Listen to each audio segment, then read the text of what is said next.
Welcome to the CHOG Pod, the official podcast of the West Virginia Ministries of the Church of God. This is the place where faith and life meet in practical, meaningful ways.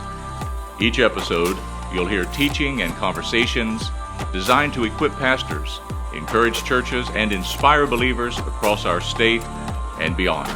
This is the CHOG Pod.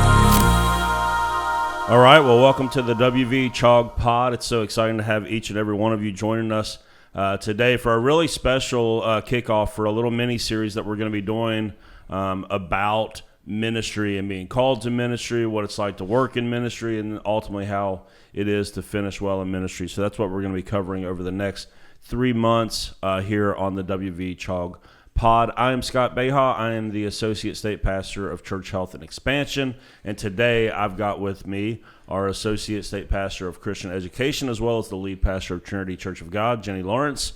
Then we also have Will Ford with us, who is the lead pastor at West Auburn Church of God over in St. Albans. And then we also have Robin Chapman with us, who is in the credentialing process with the Church of God, currently working through the leadership focus process to become an ordained minister. And so for this first episode, we are going to be dealing with the topic of wrestling with the call to ministry, which is something all four of us here have dealt with. So I want to start first and foremost with Jenny. Can you talk a little bit about when you first began to sense a call to full-time vocational ministry? Yes, I was bivocational for a while. When I first started feeling the call to ministry, I was working full-time in retail. And then honestly, it was every day while I was there, I kept feeling this tug. There's something more the Lord wants of me, more than just being bivocational. From that, I left my retail job, and I did enter into what I thought was full-time ministry. I came here actually to work on Southridge Church on the staff. I joined them as a ministry assistant, and I worked for a couple years doing different things in different areas. And then from that came the call to preach and the call to pastor. So it was a process, step by step. Yeah. What about you, Will? Tell us about those initial moments of feeling called to ministry. Well, you were there for a lot of it, so but what happened was I was in this season of just anxiety and just not really knowing where life was going, and I had taken time off work to kind of work on my anxiety. I was meeting with you weekly, and I'd felt this feeling that, because I'm off work and I'm doing this therapy and stuff, I've got free time. I need to go spend it at the church doing something. I didn't know what, at the time I was serving on the worship ministry, but I felt this call to just be here and just to be of service, and you came to me one day, and it was like the same day I was going to come and talk to you about spending more time up here, and you came to me and said, "What do you think about an internship?" And that was God right there. Those two moments of him laying something on you and him laying something on me just coming together. That was what really the first feeling of the initial call, I think, Yeah, Will has a really interesting story. The only reason why I felt comfortable asking Will to come intern with me in the season of life he was in is Will's parents have been attending Southridge for over a decade now. And long before Will was saved or even in church, his mom used to tell me all the time that her son Will has a calling on his life, and he does not yet know it. This was before he was even saved. And so when Will got saved and started to get involved here at church, I think we kind of always knew where it was going, even though he was kind of late to the party to figure that out. And so he's getting ready to graduate from Mid-America. Anderson. Oh, from Anderson. Sorry. Anderson with his Christian ministry degree. Yeah, after these summer classes. He's full-time pastoring over in West Auburn. Pretty awesome. All right, Robin, what about you? How did you begin to sense that God was calling you into ministry? Well, I have been kind of coming through a season of grief, doing a lot of writing. That's what my background is in. But the grief kind of coincided with some life change in general. I had been working in journalism and took time off to kind of raise kids and deal with my ailing dad. And kind of got through that and felt him calling me into writing, more specifically, more faith-based stuff. And so I, long story short, wrote a devotional, sort of accidentally, a devotional book. Didn't mean to, wasn't planning on it. If he had asked me to up front and said, will you write a book? I would have said no. Like, straight up no. But I wrote that, and I got finished with it and sort of felt like I was being pulled in a whole other direction, and prayed and prayed and prayed about it, talked to Jenny a lot about it, kind of wrestled it out probably for the better part of a year, and just couldn't shake it, and felt this was the direction that I was being called in, and just it was not what I was expecting in any way, shape, or form. So it was a kind of out of left field for me, is what it felt like, out of left field. In hindsight, it really wasn't, but it felt like it in the moment. Yeah. It's really interesting how God will use those tough moments of ours to call us, you know? Yeah. I didn't know that part of your story. So knowing that and how we relate kind of in that matter of being in the hard times and feeling the call, that's cool. Yeah.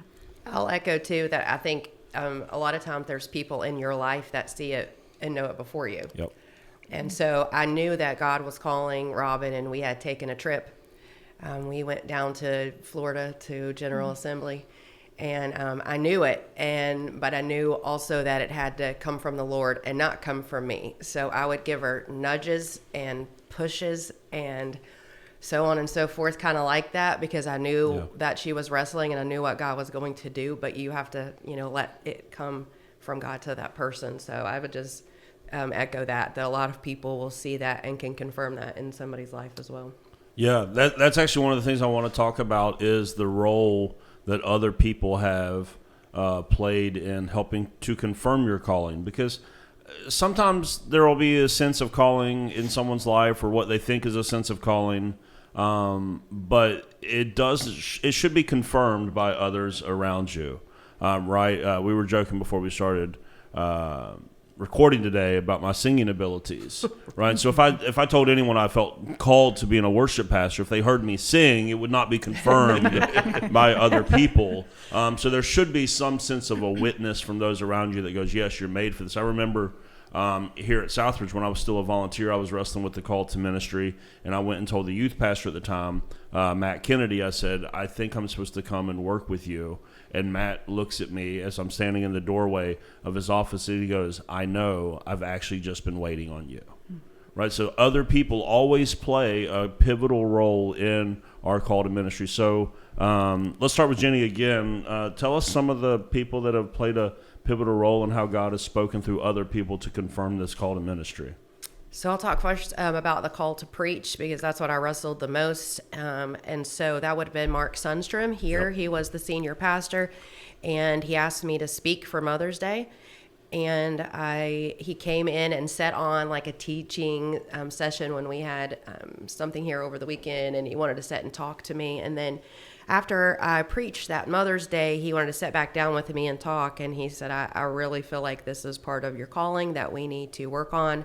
And that I really see you on stage. I really see you bringing the gospel message and doing this full time. And so that planted the first seed.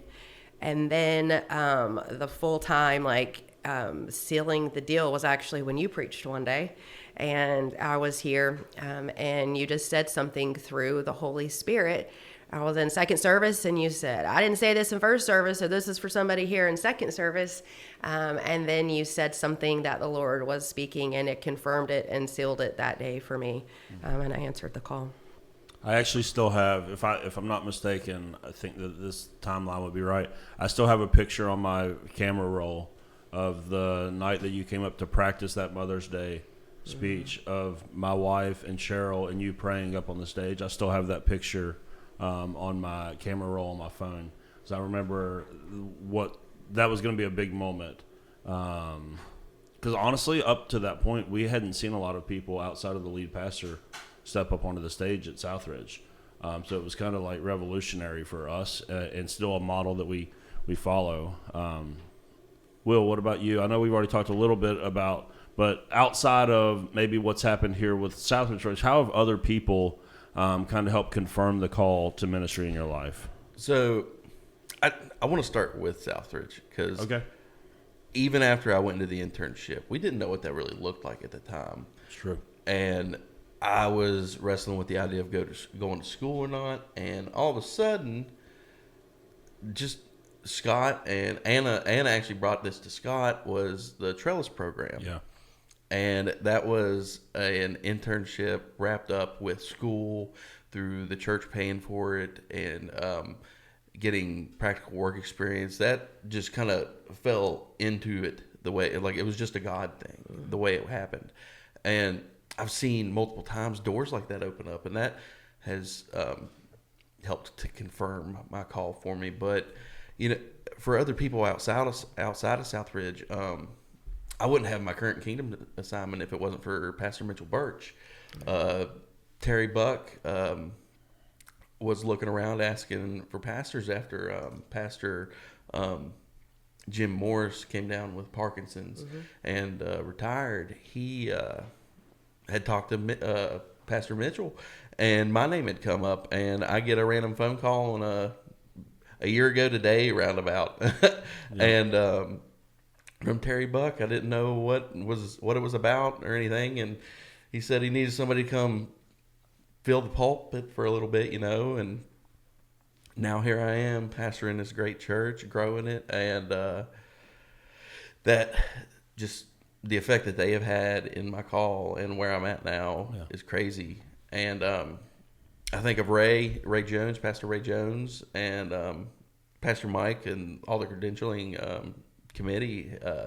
I think of that conversation we had as we were discussing me going into Leadership Focus, and right before I took the job at West Albin, just the way the conversation happened and what we discussed, just it continued to confirm it. I felt the Holy Spirit while we were talking. You know, that's how I know that when the people that have come to my life and we're talking about what's going to happen, when I feel the Holy Spirit in those moments, it helps to confirm that call. And it happens all the time with coming in contact with people in ministry. They, no matter what, they're pouring into me. It's great. It's great. Yeah. Robin, I'm going to switch the question for you, and we'll switch gears a little bit. What are some of the doubts or fears that you had to personally face early on in dealing with this call to ministry? Oh my goodness, you want an alphabetical list? Yeah.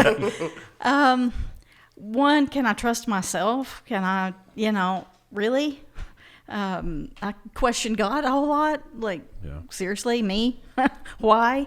Why do you want a middle-aged mother to do any of this right now? Like, that's, those were big doubts.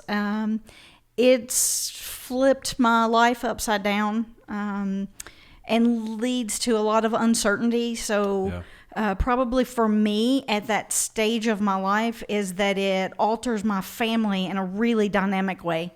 It changes everything. It puts targets on everybody's back. It just changes the whole gamut of things. But particularly my family life, I think, is the biggest question mark. The biggest doubt I had was because I'm not doing anything by myself. I'm doing it with a husband and children in tow, and it affects them when I have to spend more time studying and I have to spend more time doing other things and checking out and not going to activities, or when I'm putting all the financial burden on my husband and all these other things while I make a total life shift, with there's no big star at the end that says this is what you're going to do and this is here's the reward for it. Well, it may not be here, but there's no guarantee that that's I made the right choice to not go back to some sort of work, and my children will have college paid for. There's all sorts of questions like that really lead to just doubts on my end, and then am I good enough? Am I humble enough? Am I smart enough? Am I prayed up enough? All those sorts of things to me were and still are on most days big doubts, big questions, and I just have a lot of seriously me. Really, there's a lot of other people that would be a much better choice, but okay. Yeah, that's great. It's kind of like a little bit of Abraham's story, a little bit of Moses' story is what all of us in ministry deal with. That Abraham part of it is, hey, I want you to go somewhere, but I'm not actually going to show you where that's going to be. That's kind of what you're talking about. You're like, there's not really I don't know. He just one step in front of the other. And that's the Abraham part of it. And then we all have that Moses part of it too, where we're like, but I'm not good at this. I have a bad way of speaking, or I've got a twisted tongue, or whatever it is. You want me to go and do this? It's like, yeah. And so I think truthfully, anyone that doesn't have a little bit of Moses in them that feels called to ministry would make me a little bit leery. Like if you feel totally prepared and that you're always the right person for the job, you're probably not. So I would say if there's not that humility and there's not a little bit of that holy reverence for what we're being called to, that would be a red flag for me. If I'm looking at someone that feels called to ministry and they don't have any reservations about themselves, I'd say, well, wait a second, maybe we need to do a little bit more soul searching. Let's switch to some of the more painful parts of the call to ministry. Jenny, have there been moments that you felt like walking away? And if so, what are some of those moments? Absolutely. It's not often, but there are a few moments actually when being a woman, you go to take the stage and I'm preaching and you see people walk out. I've had people leave before service starts because when I tell them I'm the pastor, so on and so forth, and then they make a quick dash to the door. And so even though you've got, God who has confirmed it multiple times, it's just a sting. It's a sting. And I don't have time to convince them. I can't convince them, so on and so forth. Pastoring a church has had a lot of learning curves, a lot of moments of you can't please everybody, can't make everybody happy, so on and so forth. And so, I would say that's probably been one of the most painful things is, and you can't save everybody, rescue everybody, transform everybody, just the ones that you desperately want to reach and make a difference in, and you just give them your heart, soul, mind. You give them all that you have, and then they still walk away. That's probably the hardest part of it. What about you, Will? I know it's early on in your tenure, but ever felt like walking away from it?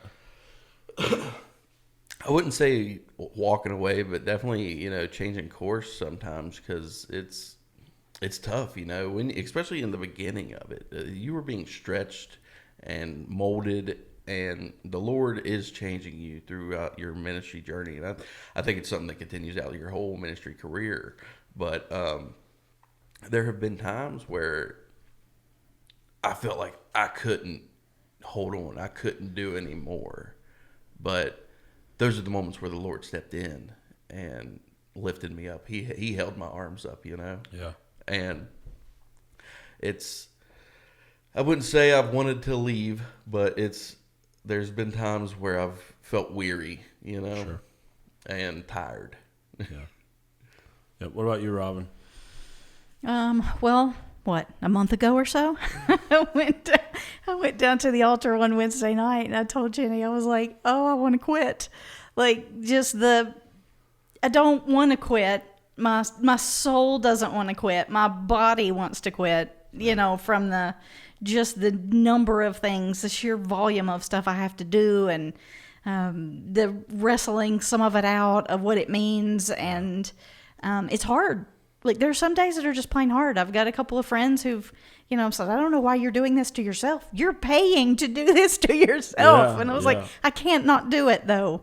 Yeah. I just can't. I can't not do it. So you just keep plugging along, because it's worth the cost. But that's really it. It's just to keep going. But I have, just the busyness, the uncertainty of it, the heaviness of some of it. Kind of what you're walking into to an extent, and it's like, really, do I want to? Like, this would be a great time to shift gears. It would be so much easier to just do something simple. Could I just go get a job at the gas company and like, Yeah. like there's a lot of easier options, and it's hard sometimes to just choose hard on purpose. Absolutely. I would encourage both of you. The endurance comes, the stamina, it comes. It's just kind of like working out and running and things like that. It's the longer you do it and stay in it, the stronger the muscle becomes, and the more you're able to push through a lot of that. And then I would encourage pastors that are watching too. I would say the most difficult times where I feel like I'm going to run, not just leave and walk away. I'm running, and I have told the Lord no more. Yeah, I'm not going back. I'm finished with this. Probably the sting of betrayal in ministry, but Jesus had that with Judas. And so Jesus really understood this. I mean, he understood the complexities of the disciples and being close with people that hurt you, being close with people that let down. But he fixed his eyes on the cross and the finish line and the joy that was set before him. And so it's just, you really have to do that. You really have to ask yourself, what happens if I quit? What's at stake? If I give this up, if I walk away, what will the cost be? Yeah. And that keeps you focused on the cross and the task at hand and the joy set before you, and able to kind of endure and push on. Yeah, and the only thing that is going to sustain that long term is actually going to be the topic of episode 2, where we just talk about the long haul and grind of ministry. Because here at Southridge, whenever someone comes up, and we've had this, a good amount of times here, especially in the last couple of years, where people tell me they feel called to ministry.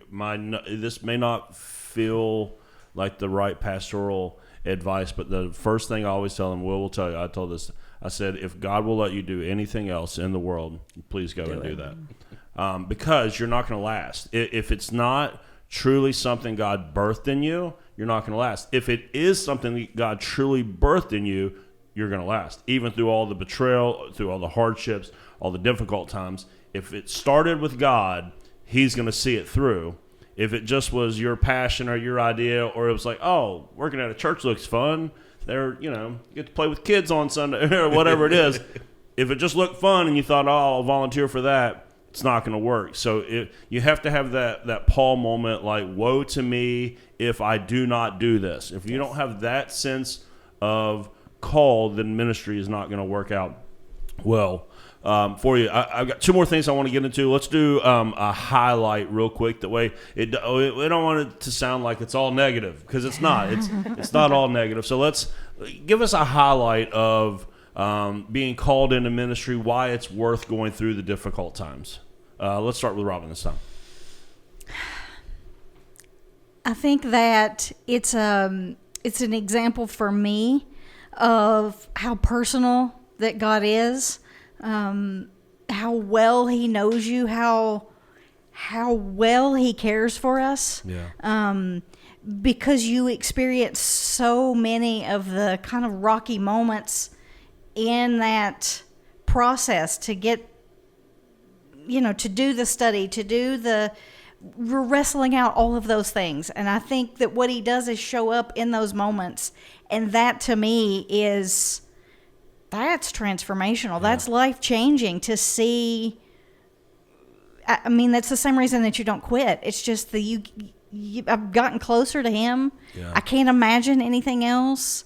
It just makes everything else worth it. Yeah. I think that combined with, I would say really where my family is at, because of, like I mentioned earlier, the target that goes on their back along with it is also the chance for me to pull them closer to, or God to pull them closer, that you're working through those things with them. And I have watched my children grow stronger. I've watched my husband grow closer, and it's just that has been a delight to watch my family grow closer to the Lord and see their development and their kind of transformation kind of run simultaneously to mine. Yeah. And that's just worth it right there, just by itself. It's worth its weight in gold. Absolutely. To watch them come along as well. So for me, that's easily the highlight. What about you, Will? What's a highlight? Definitely, I want to pair it, Robin. It's the growth in my wife has been amazing to see. Just to see her. She always says that she's not a leader, but I'm telling you right now, seeing her with these people at church, caring for them, she is a leader, and just seeing her walk with God grow, because I am looking to grow my walk with God, is amazing. But also, I want to talk about the hardships. The hardships are great because you get to meet God in those moments. Yeah. You get to see God build something. And not just that, when you are actively seeking to do what God has called you to do, you get to see miracles happen. You get to see miracles happen. And I think that as a pastor, we have the best seat in the house for that. Even through all the pain, all the hardship that might come with it, we get to see the beauty firsthand that God has planned for all of us in the world, for the kingdom.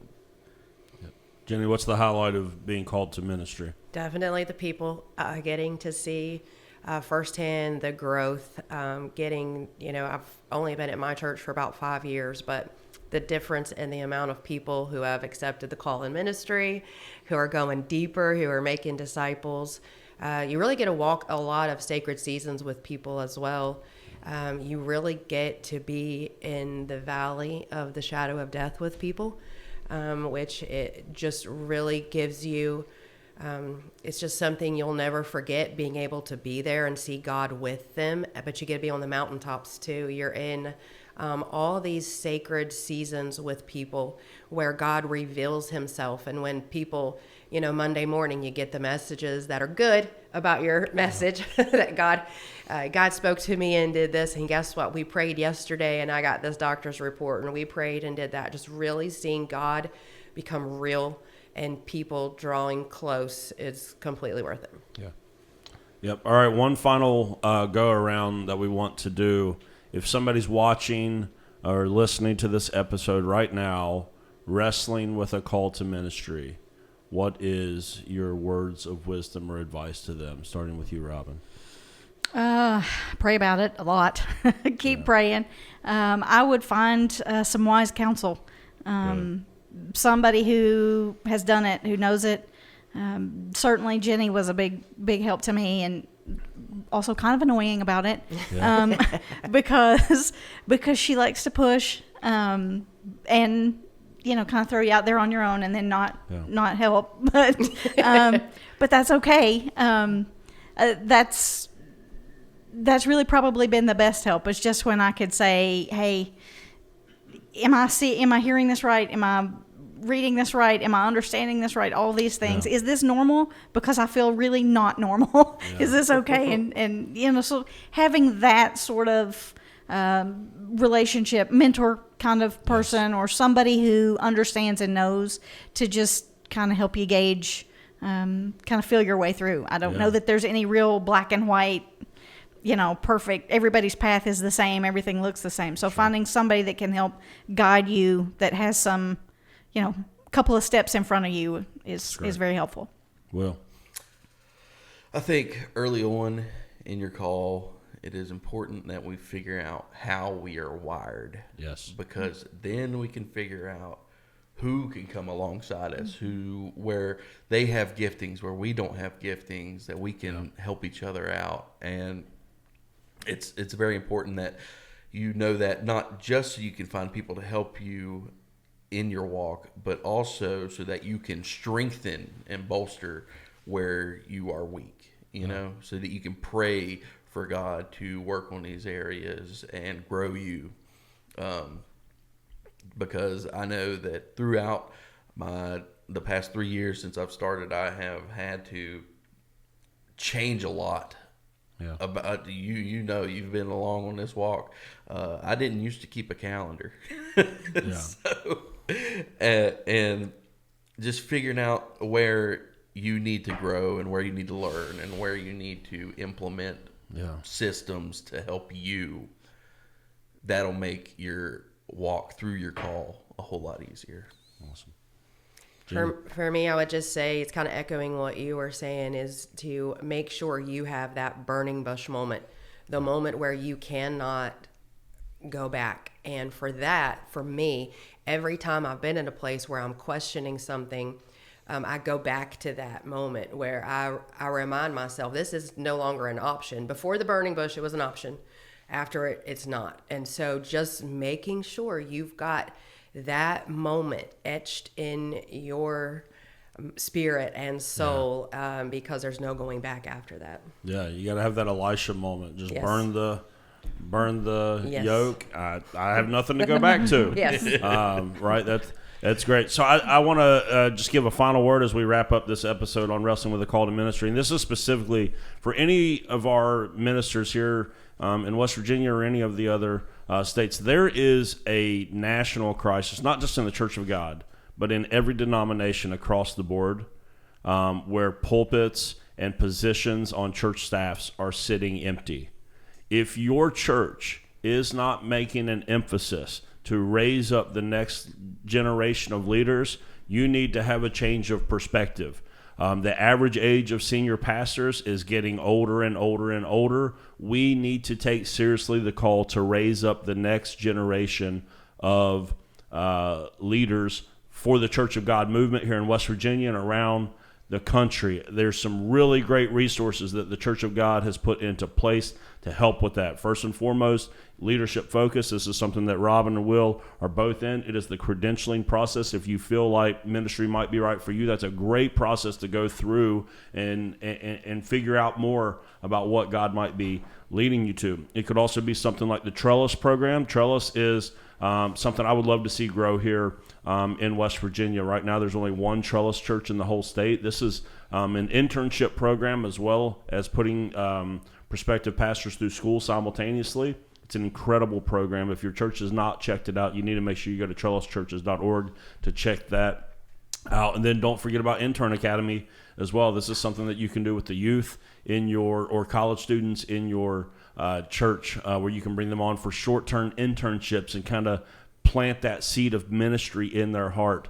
But we as a church need to get serious about raising up the next generation of leaders in the church. Lead pastors, you need to stop doing things by yourself. You need to have a sidekick everywhere you go. You need to have a protege that you are raising up, because there is a crisis coming for the older generation of folks leaving ministry, and there's not enough people coming up behind them. And we need to take up the mantle of raising up the next generation. And so that's why I thought this episode was going to be particularly important. The way we can talk as a movement here in West Virginia, that this is something we need to step into. This is something that your church needs to invest in. This is something you need to change the way that you lead, the way that you spend your time, the way you spend your resources to help come alongside the next generation and raise up people to fill these pulpits, to fill youth pastor positions and worship pastor positions. Get mentorship, get internship, get anything you possibly can to raise up leaders in your church as a necessity of your church culture. So thank you so much for joining us here at the WV CHOG Pod. I hope that this was a blessing to you, to your church, to your ministry, and to your life, and we cannot wait to see you again next time.